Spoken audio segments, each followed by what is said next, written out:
બનાસકાંઠા જિલ્લાના ભાભર તાલુકામાં છેલ્લા 40 થી 45 કલાક સતત વરસાદ વરસતા જનજીવન પર માઠી અસર જોવા મળી રહી છે। આજુબાજુના ગામોમાં વીજ પુરવઠો ખોરવાઈ જતા મોબાઈલો બંધ થતા સંપર્ક વિહોણા આ ગામ બન્યા છે। અનેક રોડ રસ્તા પર ઝાડ પડી જવાના કારણે અવરજવરમાં મોટી અગવડો ઊભી થઈ છે।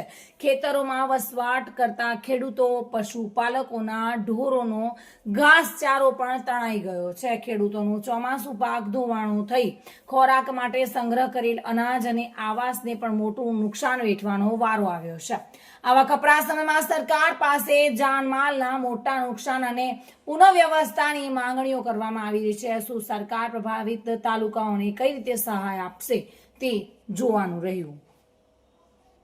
સતીશ ચૌહાણ સાથે bureau report, today Gujarati news.